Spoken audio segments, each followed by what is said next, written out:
Good evening, my name is Sujata Rajaram. The introduction of Challenge FRAP, an online designing tool used in Republic Polytechnic's One Day One Problem based curriculum. In Republic Polytechnic, on each learning day, students get together in a class of not more than 26 students. A facilitator is assigned to each class and attends to the class proceedings for that day. Students work in teams and focus on responding to an assigned problem for that day. There are typically 5 sessions in RPPBL, these meetings with the students separated by 2 self-study periods in each day. In the first meeting, students receive a problem as a trigger for learning.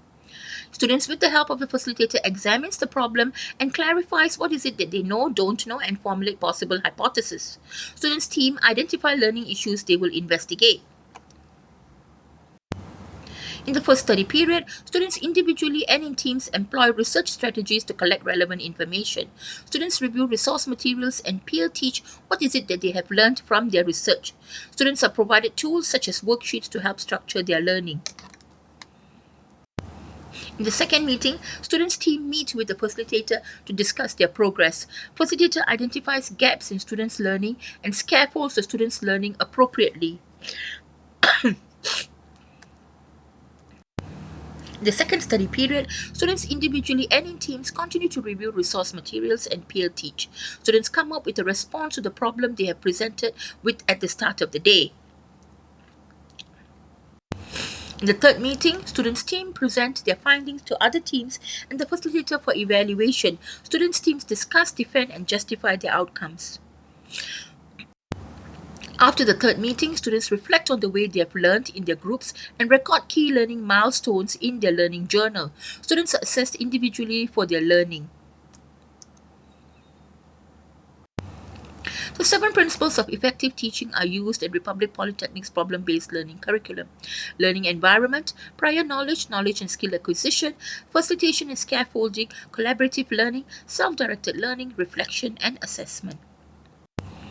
Facilitation and scaffolding is one of the 7 principles of teaching and learning in Republic Polytechnic's One Day One Problem curriculum. Students here consult their facilitator to discuss their learning issues and approaches. The facilitator works with the students' learning issues and to overcome their own learning differences. Scaffolding is a mechanism that assists learners to extend their learning into more complex or unknown areas of knowledge application. Why an online tool is used in scaffolding. In scaffolding, students are provided with reading materials to prepare for lessons, reference materials to be read or used by students during the daily lesson to aid in solving problems, learning support materials to aid in conceptualization, understanding and reinforcement, including videos, learning aids and equipment, computer programs for learning and assessment.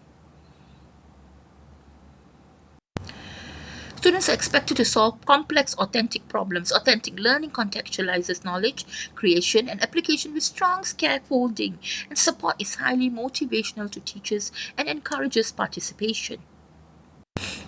Scaffolds take many forms such as learner guides, resources, tools, and strategies that help the learner attain higher levels of understanding.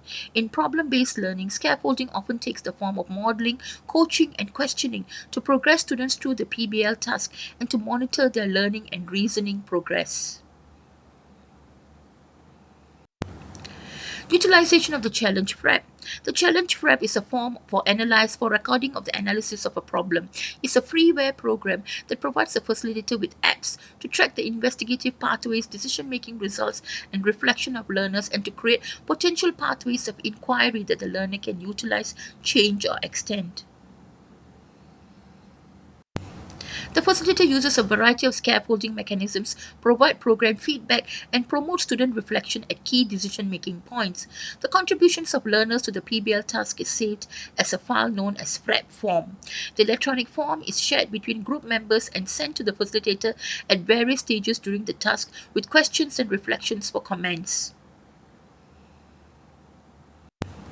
A component of the form carries comments from the facilitator or student for feedback and discussion. The digital product takes the form of a template, and the tutor scaffolds suggested actions, processes, and resources which the students can add, delete, or change. The analyses are seen on the perspectives of scaffolding, discourse analysis, information technology, and problem solving. This online learning tool is used in scaffolding, helping to promote student interaction, critical reflection, augmentation skills, and critical thinking.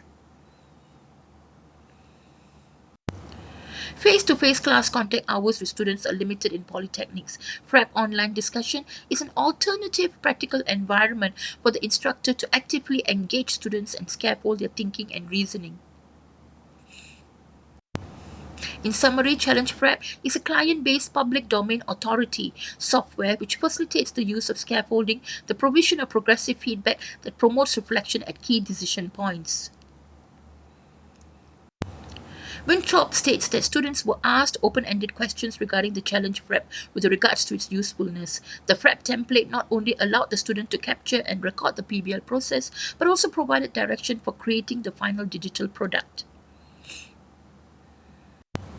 Teachers assessing the students' files found it easy to navigate and assess. They provided an overview of the group's work at a glance. The problem-based learning uses a facilitation model. It incorporates principles such as facilitation and integration of knowledge, skills and attitude, teaching and learning groups, facilitating learning, and setting ground rules.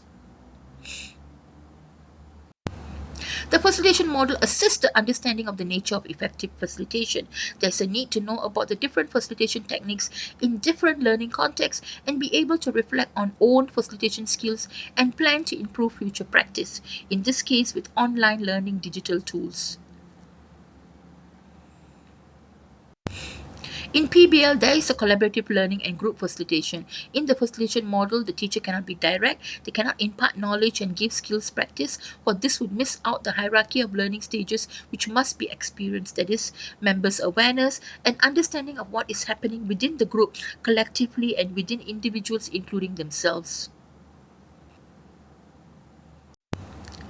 The facilitation model uses an inquiry-based learning. It is an approach to learning that involves a process of exploring the natural or material world, and it leads to asking questions, making discoveries, and rigorously testing these discoveries in the search for new understanding. Scaffolding allows the learner some knowledge or experience with the subject they are learning.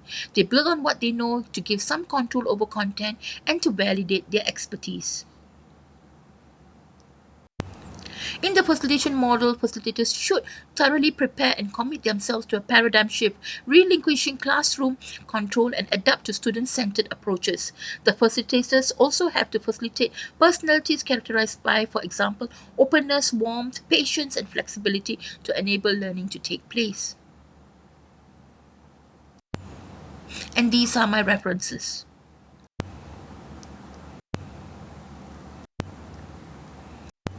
Thank you very much.